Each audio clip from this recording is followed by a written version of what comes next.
요즘 이런 생각 한번 해보셨나요? 예전에는 2, 3kg 정도는 금방 뺐는데 요즘은 왜 이렇게 살이 안 빠지지? 식사량도 줄여보고 간식도 참아보고 운동도 하는데 유독 아랫배만 그대로인 분들이 정말 많거든요. 그런데 30, 40대 여성분들이 의외로 놓치고 있는 게 하나 있어요. 바로 공복혈당인데요. 공복혈당이 조금 높아지기 시작을 하면 같은 식단을 하고 같은 운동을 해도 살이 예전처럼 잘 안 빠질 수 있어요.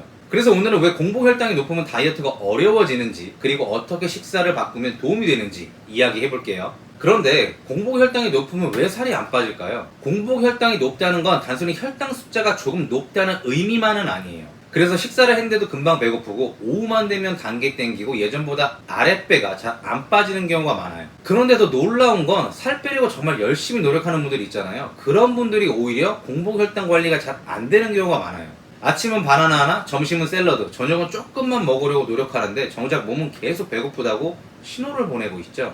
오히려 너무 건강하게, 너무 적게 먹고 있어서 살이 안 빠지고 있었던 걸 수도 있어요. 특히 30, 40대가 되면 이런 얘기들을 많이 하는데 아랫배만 안 빠져요. 식사량을 줄였는데 몸무게는 그대로예요. 건강검진에서 공복혈당이 조금 높다고 나왔어요.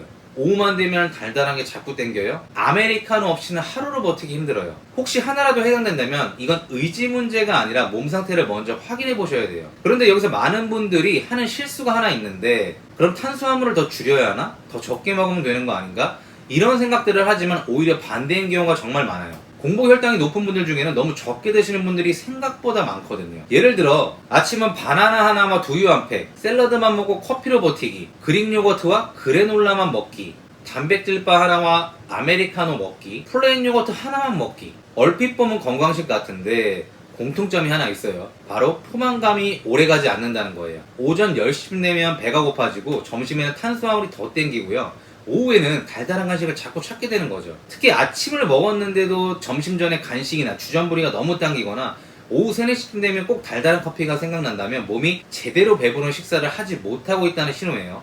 그래서 공복혈당이 높은 분들은 무엇을 빼야 할까 보다 무엇을 더해야 할까를 먼저 생각해 보셨으면 좋겠습니다. 저는 식사를 딱 한 가지 기준으로 보시면 된다고 말씀드리고 싶은데, 이 식사가 나를 4, 5시간 정도는 편하게 배부르게 만들어주는 거예요. 사실 이것만 생각해도 식단의 방향이 훨씬 쉬워지거든요. 만약 아침을 먹고 2, 3시간 만에 배가 고프다면 식사의 구성이 잘못됐을 가능성이 크죠. 이때 도움이 되는 식재료들이 있는데 삶은 계란, 견과류, 두부, 치즈, 닭가슴살, 올리브유, 우유나 무가당, 두유 등이 있어요. 꼭 비싼 건강식품을 찾을 필요는 없습니다. 집 냉장고에 있는 식재료 있잖아요. 그것만 잘 조합해도 충분하거든요. 그리고 아직도 지방을 먹으면 살이 찐다고 생각하는 분들이 정말 많아요. 하지만 좋은 지방은 오히려 식사의 만족감을 높여주고요, 허기를 줄이는 데 도움을 줄 수 있어요. 예를 들어 내가 이렇게 먹고 있다면 한번 추가를 해보세요. 바나나와 두유만 먹고 있다면 치즈 한 장이나 삶은 계란을 함께 먹는 거고요.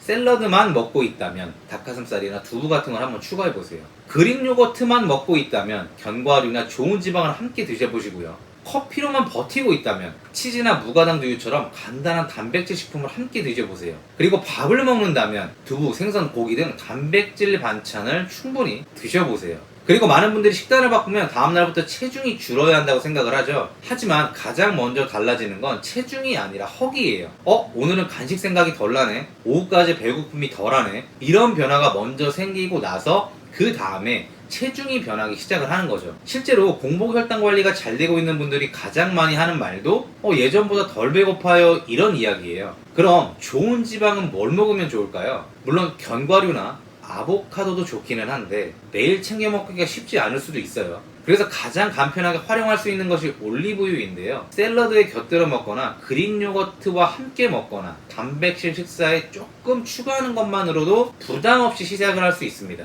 물론 중요한 건 올리브유 자체가 아니라 좋은 지방을 꾸준히 식사에 더하는 습관이에요. 만약 공복혈당이 조금 높고 다이어트가 너무 어렵게 느껴진다면 더 적게 먹는 것부터 시작하지 마시고 내일부터는 아침 식사에 단백질 하나, 그리고 좋은 지방 하나를 꼭 추가해보세요. 생각보다 몸이 보내는 신호가 달라질 수 있습니다. 좋은 지방을 식사에 가장 쉽게 활용하는 방법과 올리브유를 고를 때 꼭 확인해야 하는 기준 아래 영상에 정리해두었으니 함께 참고해보세요.